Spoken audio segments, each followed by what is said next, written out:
seja bem-vindo a mais um Direto do Legislativo, programa realizado em parceria com o Jornal à Tarde, que publica em página inteira as entrevistas realizadas aqui, a gente com foco na visão política, na atuação parlamentar de cada um dos deputados da Assembleia Legislativa da Bahia. Neste programa, nossa convidada, a deputada Maria del Carmen Lula, do PT, a quem já dou nossas boas-vindas. Muito obrigado por aceitar nosso convite e seja bem-vinda, deputada. Um prazer enorme estar contigo, Jefferson, nesse momento importante da nossa vida política e da vida política do Brasil, nesse momento, da Bahia. Então, portanto, estar aqui conversando contigo e com os telespectadores é muito importante. Primeiro, deixa eu conhecer um pouquinho melhor a senhora. A senhora está em seu 4º mandato, o primeiro pelo PSDB, isso ainda nos anos 90, os demais pelo PT, inclusive quando foi eleita vereadora de Salvador em 2005, de lá para cá pelo PT. Quem é a deputada Maria del Carmen, uma espanhola que acabou abraçando a Bahia como sua terra? Uma galega. Uma galega. Vim para o Brasil com 6 anos de idade, me apaixonei por essa terra. Aqui criei meus filhos, tive filhos, criei meus filhos e essa é a terra onde me fez chegar a ser deputada. Uma filha de imigrantes, camponeses e deputada nessa terra. A senhora tem formação acadêmica em engenharia civil, não é verdade? Inclusive com uma larga experiência desde os anos 70. O que a motivou a ingressar na política? A capacidade de intervir na realidade concreta, quanto profissional, quanto técnico, quanto profissional, tinha um limite. A partir desse ponto, você precisa estar na política para que você possa ajudar ou possa tentar interferir na realidade, para modificar, para transformar, para ajudar a fazer diferente. Então, isso foi o que me levou à política. Chegou um momento de que a minha capacidade quanto profissional não me permitia fazer as propostas que a gente poderia fazer para melhorar a vida das pessoas. E isso fez com que eu virasse deputada. Ainda concilia a vida política com a de engenheira civil? Não, nesse momento é difícil, muito complexo. Não mais, mas já ocupei diversos cargos e estive até no ano de 2010 gerindo primeiro a Condé, como presidente da Condé, e depois lá como consultora da presidência da Caixa, naquele momento, a companheira Maria Fernanda. Não tem saudades, não, do tempo de engenheira? Muitas, com certeza. Toda vez que eu entro numa obra, é motivo de brincadeira pelos assessores que estão conosco, a saudade bate, dá vontade de voltar. Botar o capacete, calçar as botas, é uma coisa que... Eu decidi ser engenheira com 8 anos de idade, então, portanto, com 8 anos de idade, quando alguém me perguntava o que você vai estudar quando crescer? Vou ser engenheira, e virei engenheira mesmo. E por que a sua opção pelo PT? Desde 2005, filiada ao Partido dos Trabalhadores, é o partido do coração ou teve algo mais que a motivasse? O partido do coração.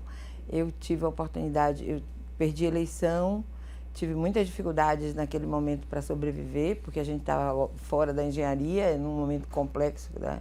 Naquele momento, 1999, quando a gente terminou o mandato, dificuldade para sobreviver, dificuldade para buscar de novo espaço, né? Porque eu era profissional, eu era contratada do Estado, da Constituição de 88, e, portanto, naquele momento você não precisava de concurso, você podia ser convidada. Eu fui convidada, vim para a construção do centro administrativo, trabalhar na construção do centro administrativo, e acabei enveredando depois, indo para a Prefeitura de Salvador. Eu me decepcionei muito pelo que tinha acontecido, do problema naquele momento da política, aqui, do mandato, inclusive, pelo tipo de mandato. Mostrando de que na política ou você tem grupo, ou você pertence a um grupo, pertence a um segmento, ou você não tem espaço para sobreviver. É muito difícil sobreviver só. E isso fez com que eu desistisse e fosse para o balcão da loja. Criamos uma pet shop, eu e meu marido, que também naquele momento passava por dificuldade. A loja, ele era comerciante, e eu resolvi, naquele momento, me afastar da política. e o deputado Nelson Pellegrino, que tinha sido meu colega aqui na Assembleia Legislativa, que tínhamos trabalhado bastante na área de direitos humanos, na área de projetos de interesse da sociedade, foi me convidar para que eu voltasse e viesse para o PT. E aí eu aceitei, porque era esse o partido que de fato me agradava, mas anteriormente não tinha sido possível estar no PT, porque o PT, num primeiro momento, teve uma certa dificuldade até para entrar. A discussão para que se eu entrava vindo do PSDB, que era o grande adversário, né? Ir para o PT era algo que deixava muitos petistas preocupados com que a gente achavam que eu viria para sair de imediato, para ter um mandato de vereadora, mas eu estou aqui, continuo do PT e não mudo de partido. A senhora, como os demais deputados do PT, incorporou o nome Lula ao seu sobrenome parlamentar, acompanhando um movimento nacional. Sim, na época em que o ex-presidente Lula estava preso, não é verdade? Exatamente. Parlamentares do Brasil todo seguiram esse movimento. Qual é o efeito prático de ter Lula no sobrenome? Eu acho que é muito mais, naquele momento, foi uma demonstração bem mais ampla nossa, de todos os parlamentares, de dizer: nós estamos com Lula, nós acreditamos nele, nós sabemos e temos certeza de que ele é quem pode continuar governando esse país, levando o Brasil para um momento de novo, aquele momento virtuoso que passamos com ele, presidente, e com a presidenta Dilma. E numa época em que ele estava preso, ou seja... E que precisava desse apoio também. Exatamente. Apoio político, né? Sim. Tem prazo de validade esse nome Lula no sobrenome? Não tem sentido nenhum para tirar o Lula do nome. Mas há parlamentares que já resolveram tirar o nome, não?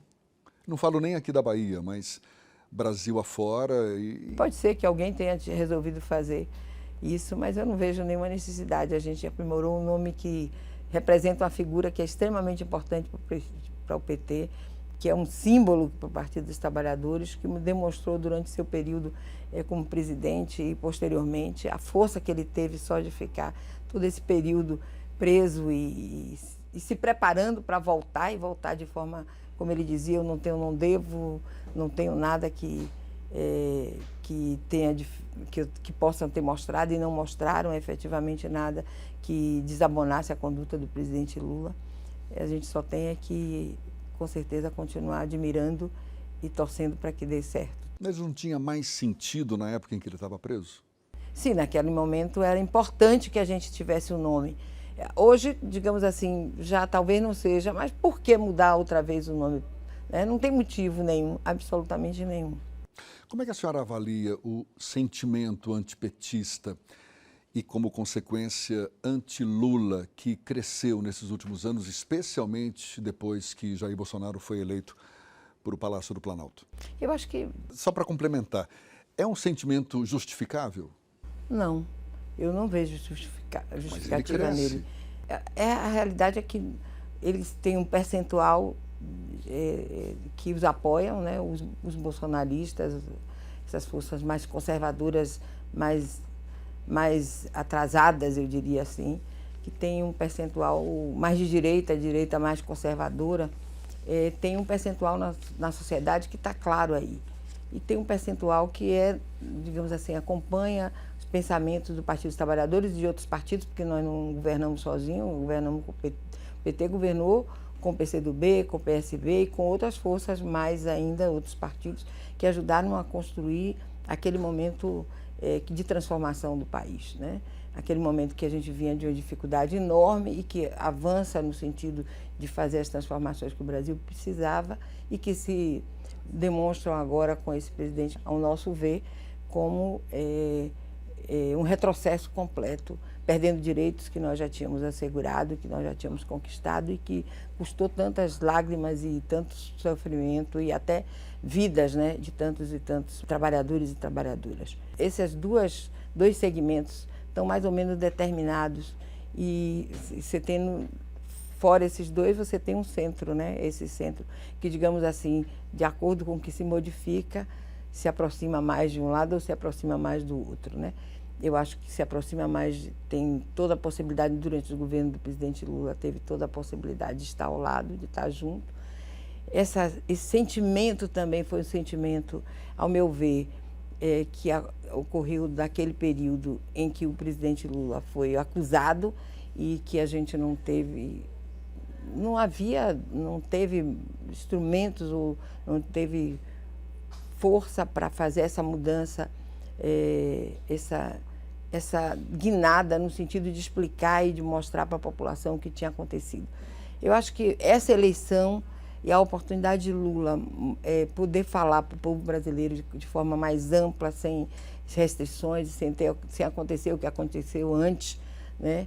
Naquele momento lá de trás. Antes, eu digo, depois de ele deixar de ser presidente e começarem as acusações e as diversas, né, que culminaram com a sua prisão, eu acho que vai ter oportunidade, será um momento muito importante para divulgar para o povo brasileiro, para mostrar para o povo brasileiro o que foi de realidade que aconteceu.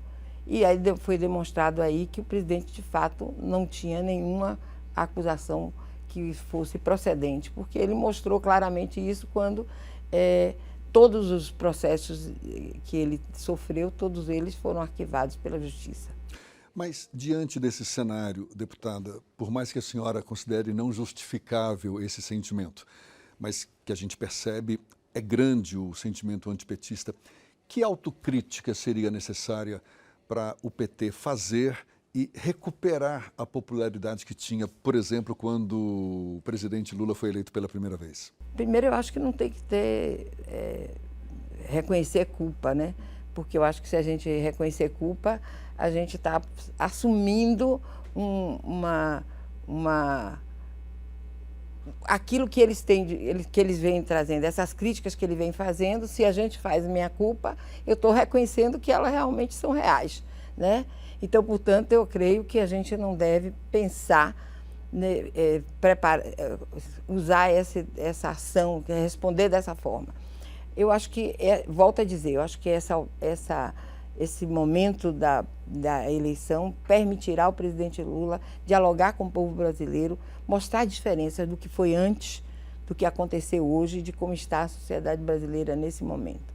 A fome voltou a entrar nas lares brasileiras, voltou a trazer infelicidade e o emprego, já 12, 13 milhões de brasileiros desempregados, as diversas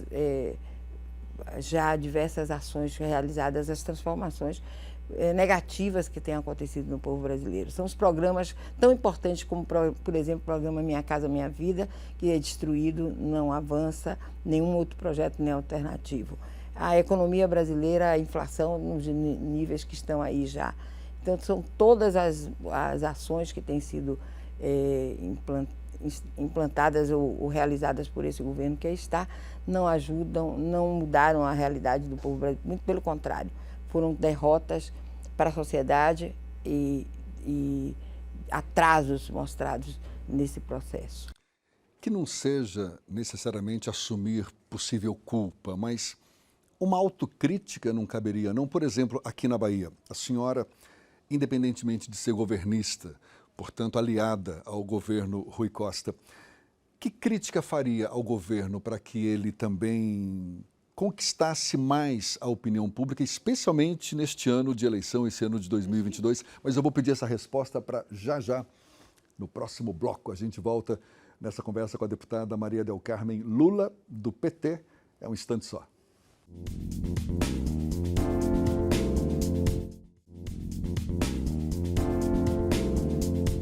Já estamos de volta, direto do Legislativo, com a nossa convidada, a deputada Maria del Carmen Lula, do PT. A gente falava sobre a necessidade ou não de o PT fazer uma autocrítica, de reconhecer ou não possível culpa, mas a senhora em particular, a gente está em 2022, ano de eleição, teria alguma crítica a fazer ao governo do Estado para conquistar mais o apoio popular, especialmente numa época como essa? Veja, quem tem mais de 80% de aprovação popular não tem muita crítica a ser feita, né? Obviamente que tem áreas da gestão, sempre é possível melhorar aqui e ali, algum programa que, digamos, não esteja sendo adequado e que não está dando resultados efetivos, mas o governador tem mais de 80% de aprovação popular. Isso significa que a população está satisfeita com o que ele tem realizado no Estado. Então, acho que... Não tem nada para ser melhorado, deputada? Melhorado sempre tem. O que, por exemplo? Claro que todas as ações e todos os governos sempre tem pontos onde, digamos, foram mais prioritários ou menos prioritários, se transformou numa ação mais concreta. Teve ajuda do governo federal, né? Governar durante o período do presidente Lula e da presidenta Dilma foi muito mais fácil na Bahia, porque você tinha os recursos que eram necessários para fazer, por exemplo, o programa Minha Casa Minha Vida. Nós construímos na Bahia mais de 200.000 unidades habitacionais. O governo do Estado, portanto, o governo do Estado apoiado pelo governo federal, com recursos do governo federal, de recursos para a área do PAC, para diversas intervenções na área da urbanização, recursos para a área de contenção de encostas, que essas chuvas tão intensas como as que a gente teve agora na Bahia, e não houve em Salvador, e não houve nenhum deslizamento, nenhuma pessoa acidentada, nada de risco que criasse dificuldades. Então, portanto, eu acho que sempre tem algumas áreas, né? Algumas necessidades de mais recursos, a área social. O governo federal retirou os recursos quase todos para a área social, com muito poucas possibilidades, né? Então, em algumas dessas áreas é preciso que o próximo governo possa investir mais, capte mais recursos para que a gente possa investir. Mas quem investiu tantos recursos na área da agricultura familiar, inovando inclusive nessa área, tem um governo bastante, e a população reconhece quando a gente vai ao interior, pelas colocações, pelo que observa e pelo que é trazido de informações. E a senhora faz uma autocrítica da sua atuação parlamentar? Existe algum ponto fraco em especial que a incomode mais? Eu acho que sempre a gente gostaria de fazer muito mais do que o que faz, né? Mas eu acho que, creio eu, que em determinadas áreas onde a gente tem menos presença, menos participação, porque a gente dedica uma bandeira, nossas principais bandeiras de atuação são a questão do desenvolvimento urbano e também a questão da mulher, e também a área dos direitos humanos. A gente não pode se afastar dessas áreas, mas da agricultura familiar, que a gente se aproximou muito, nosso mandato vem se aproximando cada vez mais desse tema e dessa disputa na sociedade, porque não deixa de ser uma disputa na sociedade. E esse, por exemplo, é um tema que eu acho que nós poderíamos ter investido mais, trabalhado mais, avançado mais nesse sentido, ajudando o governo, inclusive, a melhorar cada vez mais nesse aspecto, nesse tema. Como é que a senhora acha mais fácil trabalhar em defesa dos interesses dos seus eleitores? Apresentando projetos de lei ou conseguindo audiências com o governador, com secretários, para conseguir liberar obras, liberar recursos? Veja, eu sempre digo que eu custo muito caro para o governo, para a população baiana, para ser apenas despachante de papel. Eu não me furto de ser despachante, eu não me furto de ir às secretarias, de ir aos órgãos, de trabalhar no sentido de captar os recursos, de garantir a liberação, que são necessários. Mas eu não quero fazer isso só, eu quero participar do debate, participar da discussão, por isso tenho tanto interesse de trabalhar nas comissões, nas permanentes e nas comissões provisórias, porque ali sim a gente faz o debate com profundidade.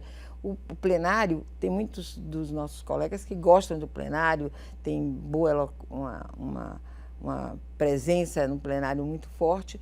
Nosso trabalho já é muito mais um trabalho de participação, de debate, de discussão, de estar ao lado da população, identificando suas principais dificuldades e problemas e buscando a solução. Buscando a solução com eles, buscando a solução que o Estado possa dar, mas sempre com a participação popular.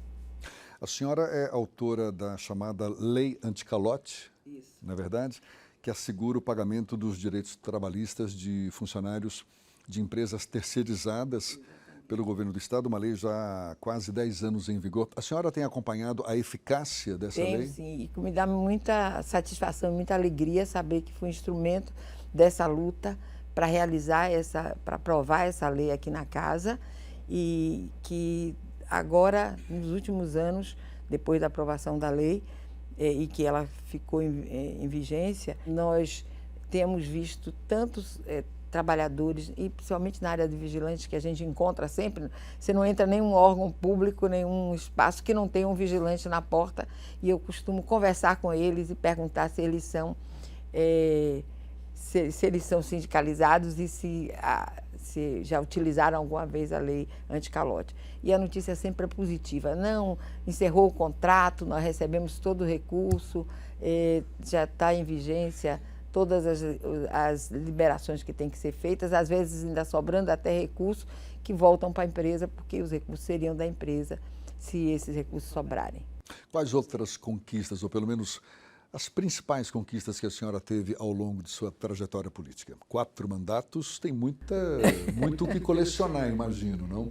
Muitas intervenções importantes, trabalhar diversos acompanhamentos com diversos projetos, e depois de ter sido presidente da Condé, em vários projetos de urbanização nessa cidade e também no interior, né? Mas muitas ações dentro dessa área e alguns outros projetos de nossa autoria, que também, digamos assim, agora da fibromialgia, que a gente está com projeto e proposta, porque também nossa margem de atuação como deputados estaduais é muito pequena, né? Porque todo projeto que tem aumento de despesa é inconstitucional, né? É barrado. Então é barrado. Então a nossa fazer projeto por fazer, para apenas botar número, não é do meu feitio, não é do nosso interesse. A gente quer projeto que de fato se transforme em coisas que modifiquem a vida das pessoas. Mas nós fizemos uma proposta para o governador de criar a política estadual de combate à fibromialgia. Em realidade não é de combate, é de melhoria da vida desses portadores dessa patologia. No caso, foi uma indicação feita ao governador? Em realidade, nós apresentamos um projeto para que ele sirva de modelo para a gente fazer o debate, a discussão e aprovar, em definitivo, uma proposta de política pública para a fibromialgia, que é uma doença que ataca principalmente mulheres, e 90% são mulheres, e é uma doença ainda pouco esclarecida. Muitos médicos ainda nem conhecem, nem reconhecem a dor, a patologia, e que é incurável e que apresenta dores insuportáveis. As mulheres sofrem muito, muito, muito. É terrível ver os depoimentos das mulheres. É um projeto que propõe a criação de políticas públicas. Uma política pública exatamente para... Está em tramitação ainda na casa, com chances de ser aprovado esse ano ainda, 2022? Não acredito. Nesse ano eleitoral é muito difícil a gente conseguir aprovar projetos que têm que ser debatidos e discutidos. O funcionamento da Assembleia se transforma nesse período, não só da Assembleia, como de todas as casas, as casas legislativas, não só os municípios, as câmaras de vereadores, na época da eleição, e também no Congresso Nacional. Nessa atual legislatura, deputada, impactada pela pandemia, o que certamente dificultou a atuação parlamentar, seja no plenário, nas comissões, qual a avaliação a senhora faz do desempenho da Assembleia Legislativa e da própria deputada Maria del Carmen nessa legislatura? Eu acho que nós cumprimos, digamos assim, aqueles temas que eram indispensáveis, necessários para o funcionamento do governo, da sociedade e da gestão pública. Foram todos eles cumpridos, e a Assembleia e os parlamentares todos estiveram presentes, e houve aí uma junção suprapartidária, né, garantindo que projetos de interesse da população fossem aprovados.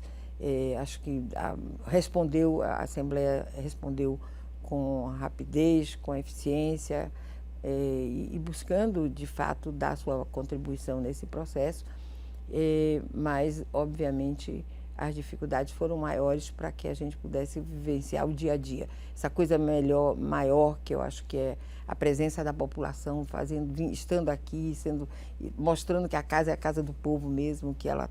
é o espaço do diálogo, do debate, da discussão, de buscar soluções para determinados temas e determinadas dificuldades que a população passa. E o nosso mandato teve as mesmas dificuldades por não poder estar aqui diuturnamente, como a gente está, né, sempre muito presente, porque meu colégio eleitoral maior é Salvador, minha parcela de contribuição no processo eleitoral é de Salvador. Eu tenho 40% dos nossos votos, ou mais um pouco de 40%, são de Salvador. Então, portanto, a gente tem mais... Estava mais próxima, mas isso significa estar com um número maior de pessoas, ter que participar, estar na rua, estar contactando com elas, e isso às vezes era impossível. Mas prevaleceu o debate, a própria aprovação de projetos de lei do Executivo, né, de interesse do Executivo. Existe um sentimento de frustração. Grande parte dos deputados reclama exatamente da falta de espaço de aprovação de projetos de iniciativa do Legislativo. A senhora mesma estava citando aí o fato desse impedimento de projetos que possam representar despesa para o governo do Estado, mas não necessariamente que representam despesa. Projetos de iniciativa do Legislativo praticamente não andaram nessa legislatura. É verdade, e é uma das coisas. E nós tínhamos iniciado um processo, antes da pandemia, um processo de discussão e de debate, para que, inclusive com o presidente anterior, com Nelson Leal, para que o Legislativo começasse a aprovar projetos de autoria de deputados, né? Havia uma mobilização nesse sentido, inclusive definição de quantos projetos aprovaria de cada um de nós, né, nesse processo. É verdade que tem muito projeto que também ele é inconstitucional mesmo, né, e não poderia ser aprovado. Acho que tem uma discussão que é preciso fazer, inclusive, e repensar até onde a gente poderia ir com projetos que fossem que não fossem, todos os projetos não fossem inconstitucional, para mudar a legislação, mudar a Constituição, para garantir que a gente tenha mais espaço de diálogo, pelo menos em algumas áreas a gente possa fazer mais intervenções e garantir que, de fato, outros projetos sejam aprovados. Eu acho que é preciso, e eu acredito que no próxima legislatura isso deve acontecer, até porque todos nós estamos, os que estarão aqui, eu espero estar, né, têm uma ansiedade pela aprovação dos seus projetos, né? Deu entrada a vários projetos, e esses projetos não caminharam pelas próprias dificuldades, né, de não estar presente aqui, não ter dificuldade de relacionamento. Os meios de comunicação também às vezes não ajudaram nesse processo, né? As distâncias na Bahia são longas, né? Então acredito que no próximo legislatura nós teremos isso mais fortemente atendido. A senhora vai tentar a reeleição, o 5º mandato, deputada? Vou, com certeza. Por quê? Porque eu acho que ainda posso dar minha contribuição para a Bahia. Agora, existia uma discussão do seu nome para a Câmara dos Deputados? Por que não avançou essa ideia? Porque, para minha vida pessoal, para ter um mandato da forma como nós caminhamos o mandato, com participação, com debate, com discussão, eu não teria mais condições de estar em Brasília, viajando todos os finais de semana, ou todas as semanas, e viajando toda semana aqui no final de semana, porque aqui a gente não tem final de semana. O final de semana está sempre na viagem, do debate, na discussão, todos os finais de semana praticamente. Então eu teria, meu companheiro também já é idoso, já não tem mais condições de viajar, de estar longe, então era uma questão pessoal, né? Foi uma decisão pessoal. Deputada Maria del Carmen Lula, muito obrigado pela atenção, sucesso e até uma próxima. Eu é que agradeço a oportunidade de estar aqui junto com você, falando com os telespectadores da Bahia. E muito obrigado a você também que acompanhou esse nosso bate-papo. Até uma próxima também. Um abraço. Tchau, tchau.